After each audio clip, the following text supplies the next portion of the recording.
ओम श्री सिद्धेश्वरीश्वर सद्गुरुभ्यो नमः। ओम श्री सिद्धेश्वरीश्वर सद्गुरुभ्यो नमः। ओम श्री सिद्धेश्वरीश्वर सद्गुरुभ्यो नमः।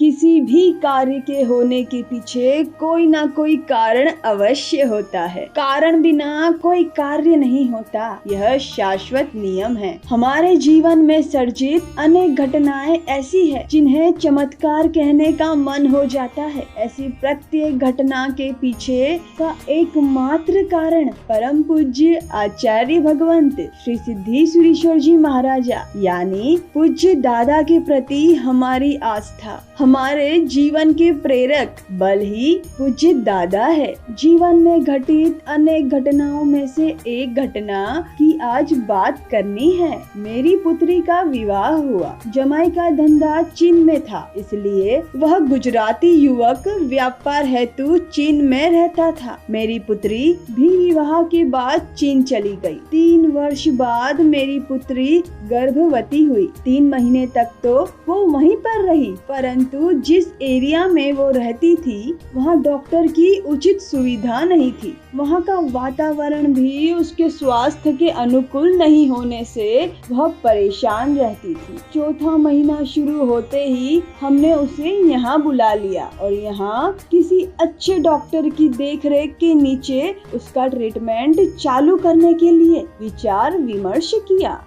धरणीधर देरासर के पास रहने वाली डॉक्टर मनीषा बेन के वहाँ मैं अपनी पुत्री को लेकर गई। रूटीन चेकअप करने के बाद उन्होंने कहा इस लड़की की सोनोग्राफी करवानी पड़ेगी। हम सोनोग्राफी करवाने गए। सोनोग्राफी की रिपोर्ट लेकर हम पुनः डॉक्टर के पास गए। रिपोर्ट देखने के बाद डॉक्टर ने कहा आनंद की बात है कि आपकी बेटी को जुड़वा बच्चे होने वाले हैं, परंतु इसकी सिचुएशन विचित्र है। आप समझ लो कि यह केस बहुत कॉम्प्लिकेटेड है। लाखों में एक केस ही ऐसा होता है जो आपकी लड़की का है। मैं गलत आश्वासन नहीं देती, पर ट्विंस में से एक को बचाना मुश्किल है। हम अपनी बेस्ट ट्राई आज से ही कर रहे हैं, पर एक बात याद रखिए कि प्रयत्नों की एक सीमा होती है। यह सुनकर मेरी बेटी तो वहीं पर जोर जोर से रोने लगी। अपना बालक पृथ्वी पर आने से पहले ही अंतिम सांस लेगा,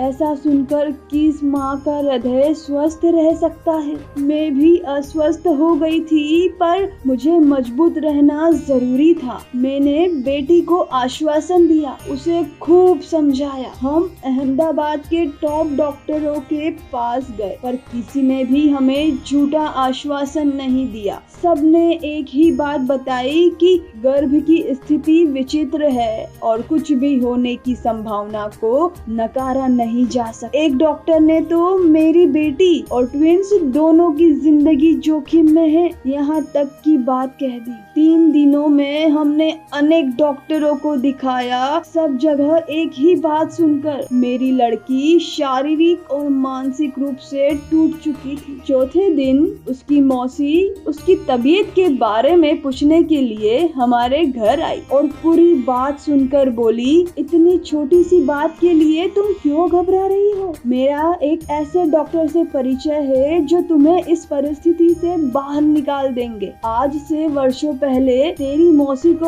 उन्होंने ऐसी ही तकलीफ से बाहर निकाली थी। तेरी ये मौसी उन्हें तेरे लिए रिक्वेस्ट करेगी और दिन दुखियों के सहायक वे डॉक्टर भावपूर्ण विनती का अवश्य स्वीकार करेंगे। मुझे ऐसा दृढ़ विश्वास है। 2 दिन के बाद मौसी स्वयं की गाड़ी में मेरी बेटी को उन बड़े डॉक्टर के पास ले गए। समाधि तीर्थ जमालपुर में गाड़ी पार्क की और बेटी को दादा के दर्शन करवाकर कहा कि तुम्हारी मौसी के लिए दुनिया के सबसे बड़े डॉक्टर यही है। आज तक दादा ने अनेक कॉम्प्लिकेटेड केस सुलझाए हैं। तुम्हारी मौसी को ही नहीं, अन्य अनेक लोगों को भी दादा ने बचाया है। तुम्हारी मौसी की इस बात में रत्ती भर का भी फर्क नहीं है। श्रद्धा पूर्वक इनके चरण पकड़ ले, समझ ले तेरा बेड़ा पार ही है। उस दिन से मेरी बेटी ने दादा की आराधना चालू कर दी। किसी भी प्रकार के अंतराय के बिना 5.5 महीने तक उसने दादा की एकाग्रता के साथ आराधना की।